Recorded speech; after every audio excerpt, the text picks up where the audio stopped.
Well, good afternoon. Today is Tuesday, November 4th. Today would have been my grandmother's birthday in Boston. She would have been way old. She was born in 1887 or 1889, something like that. I think she would have been 80 in 77 because we went for her 80th birthday when Danny was a baby. So that would put her at 1897? 1897? Yeah, that would be about right? Yeah. So she would be 128 years old. Oh my God, she'd be in the Guinness Book of Records, wouldn't she? Anyway, happy birthday to my Nana up in heaven. But we have birthdays of people here on earth. Today is Alicia's birthday. So Alicia, happy birthday to you. Happy birthday to you. Happy birthday, dear Alicia. Happy birthday to you. Cha-cha-cha. It's also Jennifer Manis, Mannis. Jennifer, happy birthday to you. Happy birthday to you. Happy birthday, dear Jennifer. Happy birthday to you. Cha-cha-cha. Well, I hope you both have a great, great birthday. But we have one anniversary because today is Sean and Wendy's 30th anniversary. Happy anniversary, happy anniversary, happy anniversary, happy anniversary, happy, happy, happy, happy, happy anniversary, happy, happy, happy, happy, happy anniversary. Well, I hope Sean and Wendy have a happy 30th anniversary today. Also, if you can include in your prayers, Ruth Barnett's friend Peggy is having surgery today. So if you could pray for a successful surgery for Peggy, I would appreciate it. So what's going on? I never did get outside to feed my birds. I'm looking out the window and I can see that I need to put some more food in their feeders there. They still have a little bit of food left, but it's getting low. So I got to get out there and feed them. I did go for a quick little walk, not a very long walk, but just enough to get my blood a-pumping, I guess. And then Jim's gone to meet his friends for lunch. So I think I'm just going to make myself a salad for lunch. Tonight is our book club meeting, so Jim's going to drop me off because I don't see well at night to drive. It's scary. It's really scary. So he's going to drop me off, and then Denise is just going to drive me home after the book club meeting. That book was so good. She's Not Sorry. It was by Mary Kubica. It was very good. It was really, really good. And then we don't have any elections around here today for us. I know in the city of Detroit they're electing a new mayor. I think it's the first time in 30 years or something like that.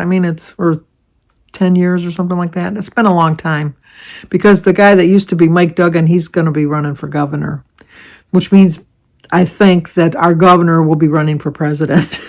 You know how that works. So we'll see how that goes. It's hard to believe it'll be coming up. Before they're already going to start campaigning in January, which the election's not until 28, but they start way too early. It was like, I don't know what country it is. They start like 3 weeks before, they campaign 3 weeks before, and then I don't know. It just seems like we're on a continual what's the word? Primary. We're on a continual primary. Everybody's always looking to run for something. So I'm trying to think what else is going on. Didn't watch too much TV last night.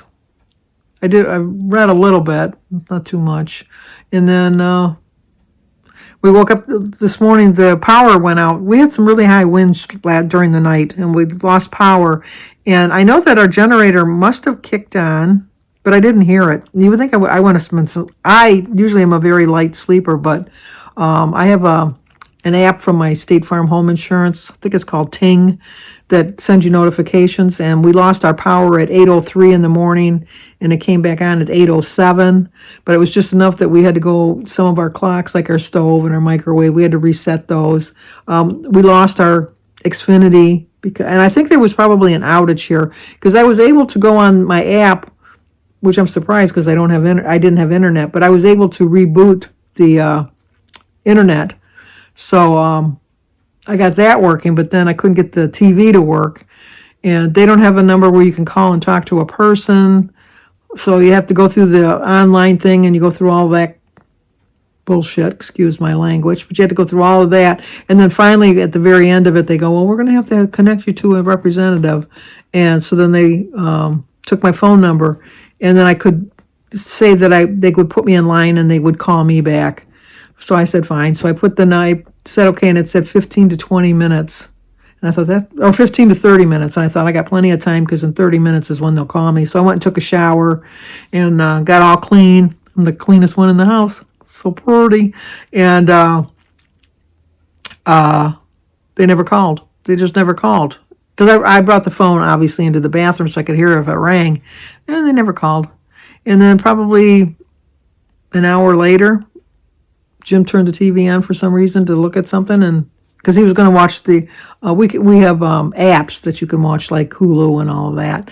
So he was just turning that on, and the TV came on. So I don't know if we had a power outage in the area or what, but I don't let little things like that bother me. I try to stay happy. I don't want to come across as someone that's happy every minute of every single day, every month of every day of the year. I have my bouts of sadness. I really do, and I don't want to come on here and I'll be all whatever. But I'm a pretty happy-go-lucky kind of person, and I kind of take things as they come. I really do. So we all have struggles, we all have challenges, and it's just the way. We have to just we have to all realize that we can't always be happy. Sometimes life happens, and that's just the way it goes. So Mary went to give blood yesterday because she has to do that every Monday. She has to get a blood check to just check her levels of her kidney and liver transplant. And her platelets had dropped dramatically since the week before, so they told her she had to go in to get a blood transfusion. So she went to the local hospital, not the one that she has to go to downtown for her liver. They said she could go to that one. So then she went to get her when she went to give the blood, they're able to, she's got a port for her chemo. If they ever do start the chemo, they put a port in, but they can draw the blood from the port, so she doesn't have to keep getting poked all the time. And so they gave her the blood, and she was supposed to set it on the counter or something after they did. I don't know. It was like a two-step thing. And she just nonchalantly or not subconsciously walked out and got in her car, and she was putting the stuff around, and then she realized that she still had all the blood. So she had to go back in to give them the blood. And then they called her later in the day, and that's when they told her that their platelets were still too low and that she had to go get a blood transfusion. So she called last night, and she went, and it turned out that they wanted to keep her overnight. So she said okay. So then she was kind of worried because her car, she drove herself, and so she said, well, the car is in the parking lot, and they go, that's no problem, you can just leave the car there. And then she called me about 1:00 in the morning, and she said, well, guess what? And I go, what?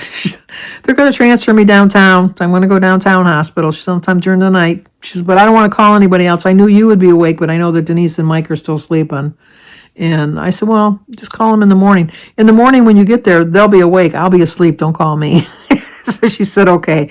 So she did call me this morning about 10 o'clock she called me. And no, she called me about 11. I take that back because they didn't transfer her till like 9:30. The ambulance came. They had told her originally, because she says, well, I'd rather just go and bring my car home and then have somebody bring me downtown to the hospital. And they said, well, if you do that, what we have to do is you have to check out of here against medical advice.